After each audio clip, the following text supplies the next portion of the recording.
कायम आदर सन्मानानेच बोललो. मी कधी कुणाचा आदर सन्मान दुखवला नाही.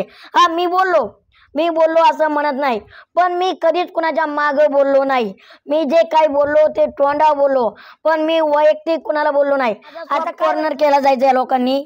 मला मागं बोलायचे, घनश्यामला कान पडला पाहिजे, घनश्यामला मारला पाहिजे, घनश्यामला तुडवला पाहिजे, उंची बारीक माझ्या उंचवून बोललं गेलं, मला नाही ते बोललं गेलं, आग लाव्या बोललं गेलं. हे सगळं अख्ख्या महाराष्ट्रानं बघितलंय, पण मी कधीच त्याच्यावर रिॲक्ट झालो नाही. काय सांगाल, कसं वाटतंय आता बिग बॉसच्या घरातून बाहेर आल्यानंतर? बिग बॉसचं घर असं आहे, जिसतं तसं नसतं म्हणून जग फसतं. तू एक ड्रेसिंग पण आहे, तुझ्यात मतं मांडायची ताकद आहे, तुझ्यात खेळाडू वृत्ती आहे आणि तू मानसिक संतुलन कधी बिघडून देत नाही. बिग बॉसच्या घरात हे वैशिष्ट्य शेतकरी पुत्र म्हणून आणि तिथं मतं ठाम मांडण्यासाठी आणि घरात कसा खेळाडू असावा, एखाद्या व्यक्तीचा मान सन्मान कसा जपावा हे करण्यासाठी आम्हाला तुम्हाला घ्यायचं. आईने तर स्पष्टपणे नकार दिला होता, तू बिग बॉसच्या घरात जाऊ नको.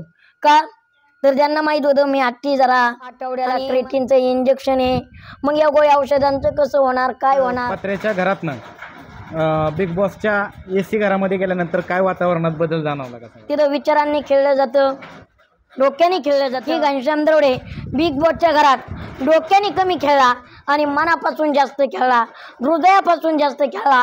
मैत्रीसाठी त्यांनी त्याग सुद्धा केला, मैत्रीसाठी शेवटपर्यंत जकाळला. लोकांनी डोक्यात ठेवून गेम केला, पण घनश्यामनी कधी लोकांचा डोक्यात ठेवून गेम केला नाही. नमस्ते मित्रांनो, मी आपल्या सगळ्यांचा पत्रकार मित्र तुषार धुमाळ आणि मी श्रीगोंदा तालुक्यातील टाकळी लोणार या गावामध्ये आलो. मित्रांनो, या गावाची ओळख तुम्हाला काय सांगायलाच नको, पण तुम्हाला माहितीच आहे, एक मूर्ती लहान पण कीर्ती महान असणारा आपल्या सगळ्यांचा आवडता लाडका घनश्याम छोटा पुढारी याच्या घरी त्याची मुलाखत घ्यायला चला तर मित्रांनो. मग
मित्रांनो, आपल्या समवेत आहेत घनश्याम दरवडे. दादा नमस्ते.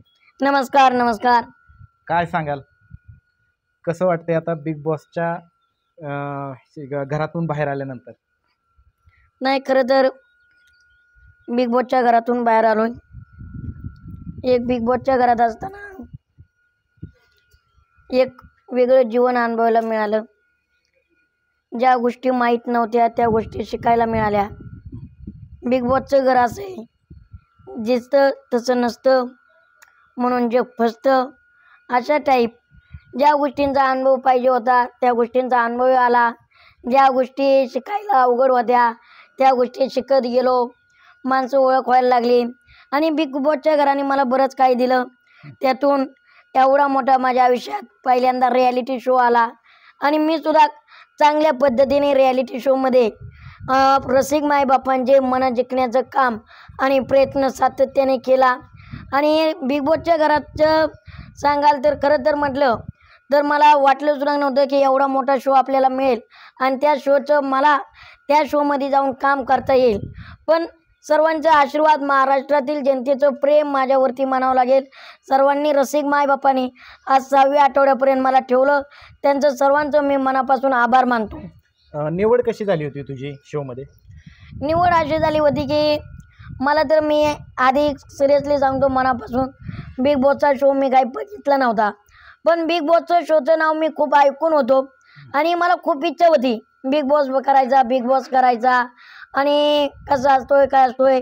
माझ्या मित्रांचं पवन चौरे आणि त्यांनी मला सगळ्यांनी सांगितलं, घनश्याम तू एक डॅसिंग आहे, तुझ्यात मतं मांडायची ताकद आहे, तुझ्यात खेळाडू वृत्ती आहे आणि तू मानसिक संतुलन कधी बिघडून देत नाही. बिग बॉसच्या घरात हे वैशिष्ट्य लागतात. आणि मग मला असंच एक दिवस अभिजित सरांचा फोन आला की घनश्याम तुम्ही बिग बॉस शो करणार का? तर पहिल्यांदा रिॲलिटी शो एवढा मोठा शो आहे, माझा विश्वास बसला नाही. कारण कोणी म्हणू शकते ना, टिंगलही करू शकते की चर्चा चालू होती घनश्याम तुम्ही शो करणार का, हे करणार का. तर मला खरंच विश्वास नाही बसला. पण परत अभिजित सरांनी विचारलं की घनश्याम आम्ही खरंच विचारतोय, रिॲलिटी शो आहे बिग बॉस सीझन 5साठी आम्ही तुम्हाला नेमतोय. कारण तुम्ही एक शेतकऱ्यांची परखड मतं मांडलेली आहेत, शेतकऱ्यांच्या बाजूने लढलेला आहेत आणि शेतकरी पुत्र म्हणून आणि तिथं मतं ठाम मांडण्यासाठी आणि घरात कसा खेळाडू असावा, एखाद्या व्यक्तीचा मान सन्मान कसा जपावा हे करण्यासाठी आम्हाला तुम्हाला घ्यायचं आहे. आणि तुमच्यात ती एनर्जी दिसते, तुमच्यात ती ताकद दिसते. आता पण एकीकडे बघितलं तर विचार केला तर घरी मी सांगितलं, पहिलं मी काही निर्णय घेतले तरी आधी आम्ही आमच्या अण्णांशी बोलतो, म्हणजे माझ्या वडिलांशी. माझ्या वडिलांचा पहिला मला इथून मागच्याही करिअरमध्ये कायम सपोर्ट होता. कारण त्यांना माहिती आपला पोरगा जे काही करतो ते कधी चुकीचं करत नाही, बरोबरच करतो. त्यामुळं मला वडिलांनी सांगितलं, घनश्याम मी तुझ्या करिअरच्या कधीच येणार नाही, तुला कुठेही उभा राहायचं ना तेव्हा तू उभा राहा बिनधास्तपणे. मी माझ्या पाठीमागं म्हणजे माझ्या पाठीमागं माझे आई वडील उभा राहतील. पण कुठेतरी त्यांच्या मनात मला पाठिंबा देत असताना त्यांच्या मनात कुठेतरी एक गोष्ट खटकत होती म्हणजे आमच्या आईने तर स्पष्टपणे नकार दिला होता, तू बिग बॉसच्या घरात जाऊ नको. का तर त्यांना माहीत होतं मी हट्टी जरा आणि मला कॅल्शियमच्या गोळ्या औषधं आहेत, आठवड्याला क्रेटिनचं इंजेक्शन आहे.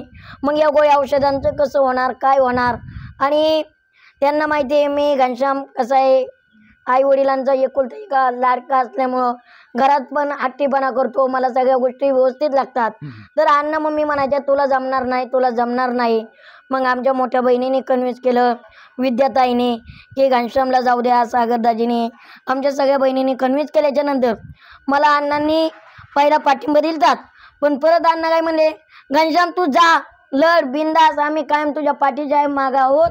पण तू तुझ्या गोळ्या औषधं घे आणि गोळ्या औषधं घेत असताना चांगली तुझ्या आधी तब्येत सांभाळ, टास्क खेळ. आणि तू जे बिग बॉसच्या घरात गेलाय, पहिल्या दिवशी तू जी बिग बॉसच्या घरात गेलाय ना तीच आमची ट्रॉफी आहे आणि तू जिंकणार आहेस भावा, तू बिंदास खेळ. भावा म्हणणे पुत्र. आता एक सर्वसामान्य खेळ आहे तुझं गाव, खेळ आहे. एक पत्र्याच्या घरातनं बिग बॉसच्या AC घरामध्ये गेल्यानंतर काय वातावरणात बदल जाणवला का सगळा? नक्कीच. AC घरात जरी असलो तरी मी माझ्या गावात आल्यावर मला खूप प्रसन्न वाटते. कारण एसी घरात माया प्रेम जरी असलं तरी आपलं पत्र्याचं का घर असना, इथं माझे आई वडील, माझं कुटुंब आणि त्यांचं प्रेम आणि हे सर्व शेती वाडी हे पाहायला मिळतंय.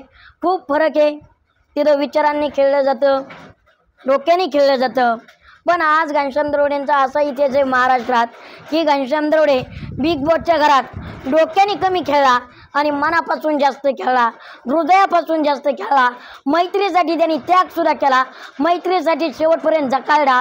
लोकांनी डोक्यात ठेवून गेम केला, पण घनश्यामनी कधी लोकांचा डोक्यात ठेवून गेम केला नाही. तो हृदयापासून माणसं जोडली. ज्यांच्या साठी उभा राहायचा आहे तेव्हा घनश्याम ठामपणे मैत्रीसाठी, मित्रांसाठी ठामपणे उभा राहिलोय. ज्यावेळेस तू घरामध्ये गेलास हो, त्यावेळेस तिथे गेल्यानंतर पहिलं तुला प्रथम कोण भेटलं? मी जेव्हा गेलो माझा 3रा नंबर होता वाटतंय. हा, पहिल्या तर वर्षाताईंना भेटलो मी. वर्षाताईंना गेल्याच्या नंतर दर्शन वगैरे घेतलं आणि सगळे नवीनच होते. पण वर्षाताईंची एक महाराष्ट्रात ख्याती आहे, आपण त्यांना बघूनच मोठे झालेलो आहेत. आणि त्यामुळं वर्षाताईंना मी गेलं की लगेच ओळखलं की वर्षाताई आहेत. ताईंनी बी नमस्कार घातला आणि आमची ओळख झाली. ताईंचं माझं संभाषण खूप छान होतं. नंतर प्याडी दादा माझ्यानंतर आले, मग निक्की तांबोळी, अरबाज पटेल यांच्याशी आमची ओळख झाली. वैभव चव्हाण ती नंतर आली. आणि हे सगळं सुरू असताना ज्यावेळेस किती दिवस राहिलास तू बिग बॉसच्या घरामध्ये? मी बिग बॉसच्या घरात 6 आठवडे राहिलो. 6 आठवडे राहिला. मग तिथलं वातावरण एकंदरीत कसं होतं? जेवढे अनोळखी सगळे होते, पण चेहरे मोठे होते, पण मोठे होते, पण अनोळखी होते तुझ्यासाठी. त्यांच्याशी कधी असं तुला रुटीनली राहता आलेलं नाही आणि एकदमच त्यांच्यामध्ये मिसळून राहताना काय अडचणी फेस करायला लागल्या? जर कसं आहे, बिग बॉसच्या घरात ज्याची त्याची वैयक्तिक मतं मानली जातात. आता आपण म्हणतो हा व्यक्ती असा बोलत होता, तो व्यक्ती तसा बोलत होता, मग तुम्ही का तिथं बोलत नव्हते? उदाहरणार्थ, जर त्याची चुकीची बाजू असूनही तुम्ही बोलत नव्हते, बरोबर असूनही तुम्ही बोलत नव्हते. पण तिथं असं असतंय की बिग बॉसच्या घरात प्रत्येकाला मतं मांडण्याचा अधिकार आहे. तो चुकीचे असो नाहीतर बरोबर असो. पण घनश्याम दरोडे असा व्यक्ती होता की तो चुकीच्या मतांवर कायम बोलत राहिला.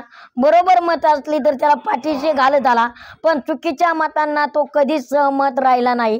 आणि मी माझा आजपर्यंत 6 आठवड्यापर्यंत जर माझं कोणी बघितलं असेल इतिहास बिग बॉसच्या घरात, सगळ्या कलाकारांनी, सगळे ऑलराऊंड सगळ्यांनी आपापली, म्हणजे बाकीचे काही कलाकार असतील, मोठ्या कलाकारांची इज्जत काढली, रिस्पेक्ट केली नाही, त्यांच्या आयुष्यावरती बोलले, तुम्ही काय केलंय, काय नाही केलं, तुम्ही कसे समाजापुढे दिसतात, तुम्ही काय करताय शोमध्ये, हे सगळं बोलत असताना मी असा व्यक्ती होतो की मी प्रत्येक शो, म्हणजे प्रत्येक कलाकाराला, माझ्या बरोबरच्या माणसाला मी कधी कमी लेखलं नाही. मी त्यांना कायम आदर सन्मानानेच बोललो. मी कधी कुणाचा आदर सन्मान दुखवला नाही. हा, मी बोललो असं म्हणत नाही, पण मी कधीच कुणाच्या मागं बोललो नाही. मी जे काही बोललो ते तोंडा बोललो, पण मी वैयक्तिक कुणाला बोललो नाही. आता काय व्हायचं सर, मी लहान असल्यामुळे तिथं माझा सॉफ्ट कॉर्नर केला जायचा. या लोकांनी मला मागं बोलायचे, घनश्यामला कान पडला पाहिजे, घनश्यामला मारला पाहिजे, घनश्यामला तुडवला पाहिजे, उंची बारीक आहे, माझ्या उंचवून बोललं गेलं, मला नाही ते बोललं गेलं, आग लाव्या बोललं गेलं. हे सगळं अख्ख्या महाराष्ट्रानं बघितलंय, पण मी कधीच त्याच्यावर रिॲक्ट झालो नाही. का तर मला रिॲक्ट व्हायची गरजही पडली नाही. तुमची जशी बुद्धी आहे, जशी वैचारिक विचार करण्याची पात्रता आहे, तशी तुम्ही विचार करतायत. जे आपण सिनियर म्हणतो त्यांनी सुद्धा का मला गुलाम म्हणलं तरी मी त्यांना कधी काही बोललो नाही, कारण मी त्यांना बोलत होतो पण त्यांच्या वयाचा, त्यांच्या कर्तृत्वाचा, त्यांच्या कामाचा रिस्पेक्ट करून मी बोललो. आज जेव्हा मी घराच्या बाहेर येत होतो तेव्हा अख्खे घरचे रडत होते. का माहिती का, घनश्याम कसे असू द्या, टास्कमध्ये कमी पडत असेल काय असो, मी टास्कमध्ये तर कधी कमी पडलो नाही.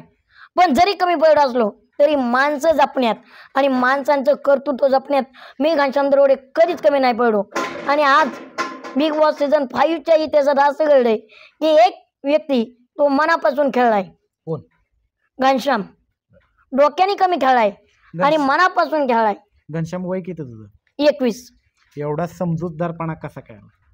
समजूतदारपणा महाराष्ट्राची एक संस्कृती आहे आणि माझ्या आई वडिलांची एक शिकवण आहे. पुढच्यानी जरी आपल्या वार केला तरी आपण त्याच्यावर वार कधीच करायचा नाही. पाठीमागून केला म्हणजे पाठीमागून केला तर आपण त्याला बोलू शकत नाही. पुढच्यानी वार केला तर त्याला करायचा, पण त्याच्या वयाचा, त्याच्या मानाचा, त्याचा सन्मान करून करायचा. त्यांच्यावरती कधीच बोलायचं नाही.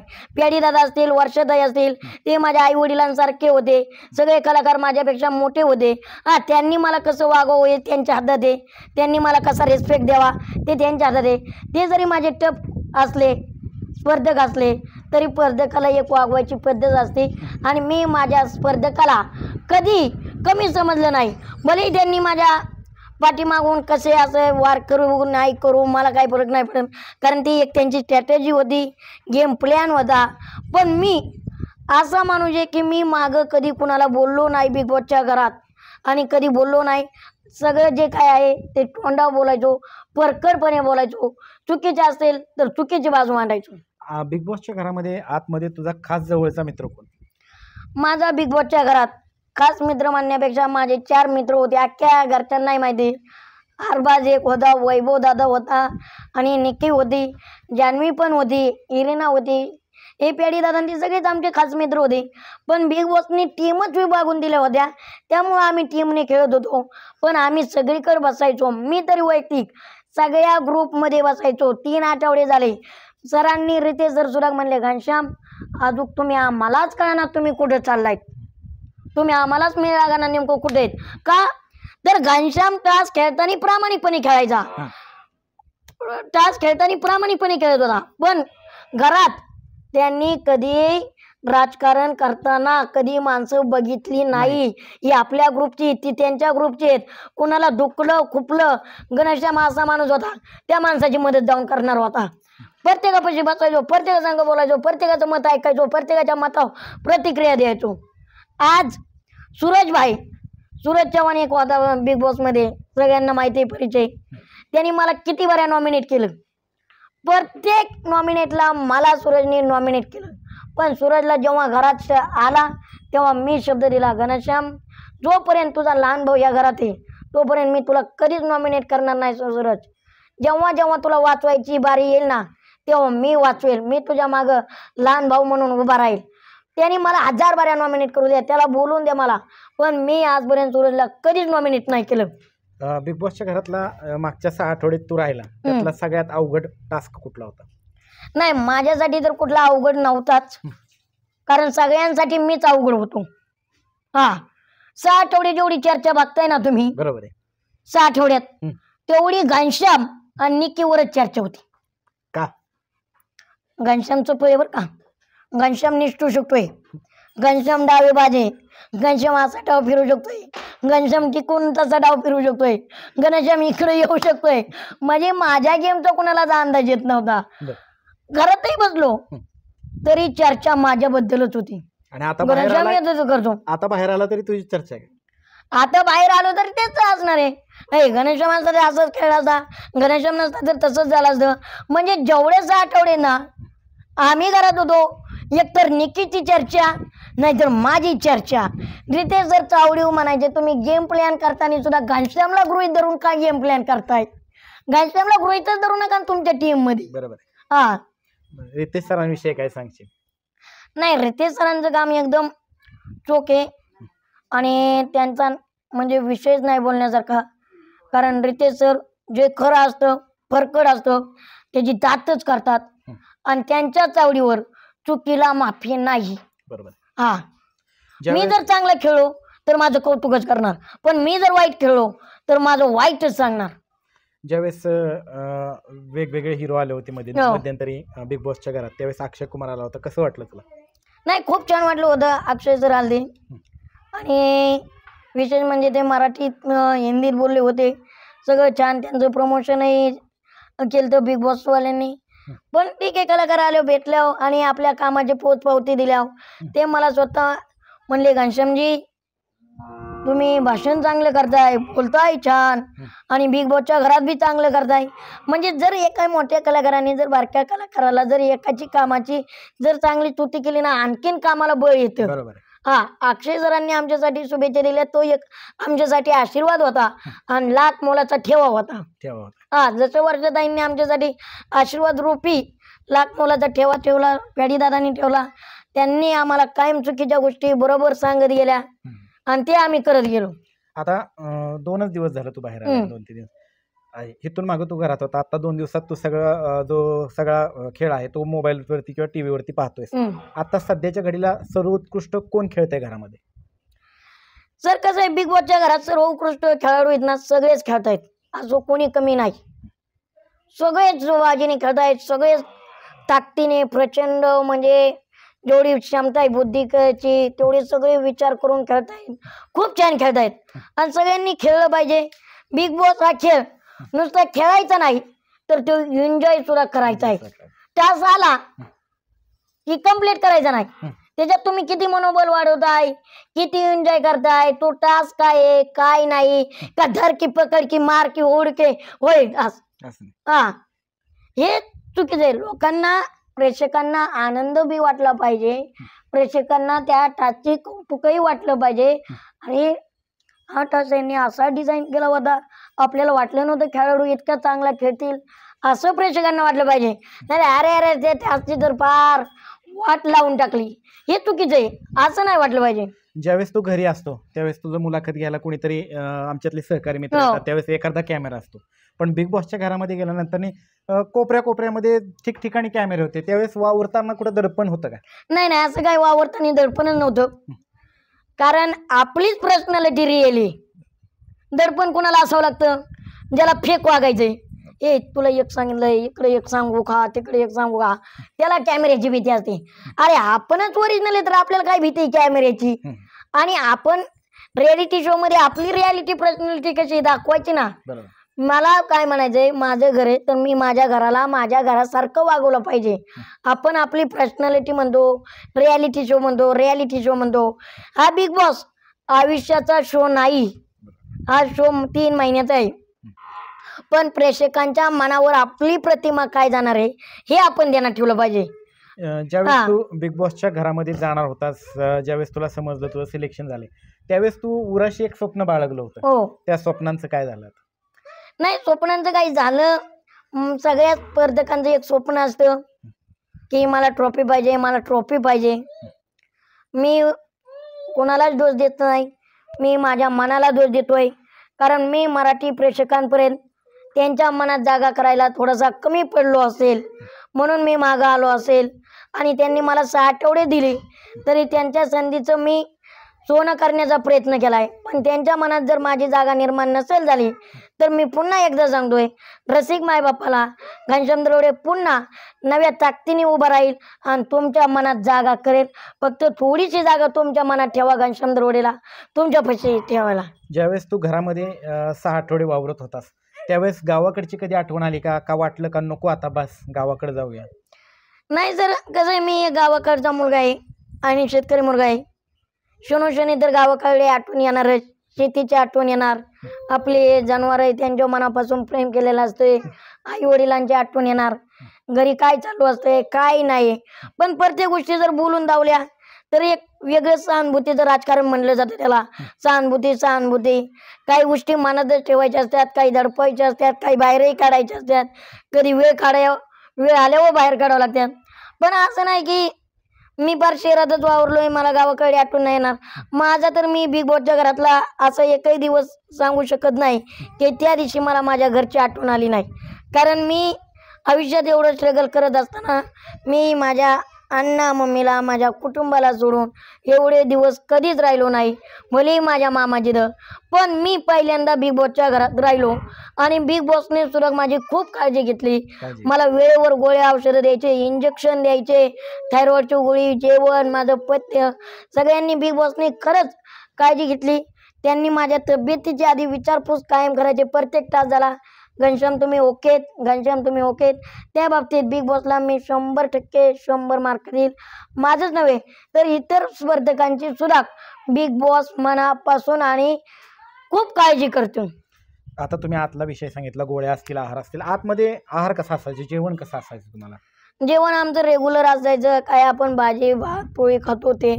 टास आला, बीबी करन्सी आला तर त्याच्यात थोडं मागं पुढं व्हायचं.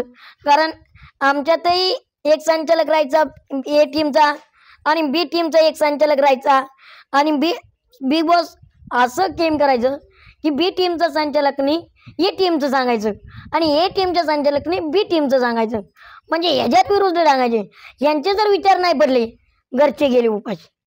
असं आता मग घरच्यांनी संचालकाला कन्व्हिन्स करायचं बाबा त्यांचं कॉईन मोज आपलं मोज दोघांनाही अन्न मिळून दे. बरोबर हा नाही मोजले संचालकही उपाशी आणि घरचे उपाशी. सगळेच उपाशी. हा मग फक्त डाळ भात.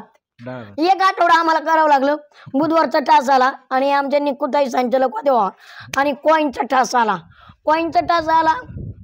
कॉईन आमच्या 27 होते ए टीम कड आणि बी टीम कड कॉईन 12. आम्ही आमच्या दाईला समजून सांगायचो तुम्ही कॉईन मोजा कॉईन मोजा. त्या म्हणायच्या कॉईन गृहीत धरला जात नाही. कॉईनच गृहीत धरला जात नाही. नाही मोजली ती फेरी डायरेक्ट अनफेअर झाली. अनफेअर झाल्याच्या नंतर दुसरी फेरी खेळू.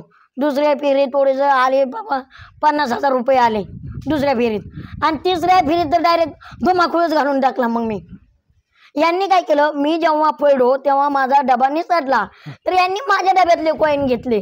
मग डबा निसटल्याच्या नंतर मी त्यांना म्हणलं गुडीत माझे कॉईन द्या. हे काही कॉईन द्यायलाच तयार नाही.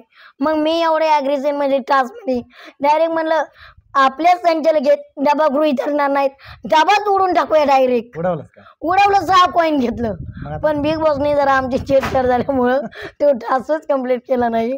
मग आम्हाला अक्षरशः बुधवार गुरुवार शुक्रवार डाळ भात अंडी दुपार सकाळ संध्याकाळ. आता तू मला आग्रह का केला की गोठ्यातच मुलाखत का घ्यायची? नाही आग्रह म्हणजे इथं जरा मला प्रसन्न वाटतं आणि ही आमची संपत्ती आहे. ही आमची जिवाळ्याची हक्काची जनावर म्हणण्यापेक्षा माझी माणसं आहे ती.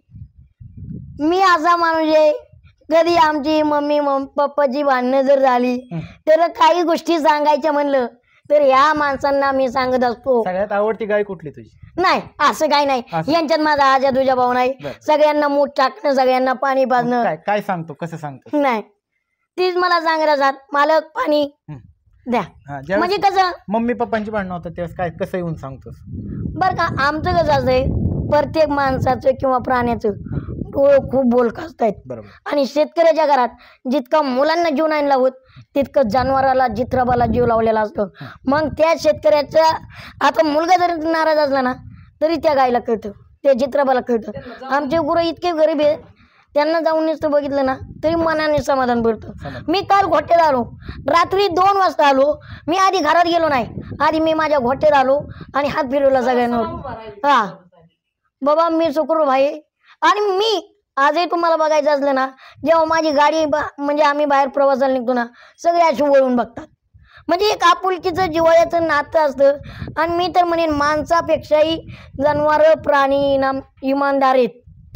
हे सगळं झालं तू बाहेर आलास पण नॉमिनेट व्हायचं खरं कारण काय असेल?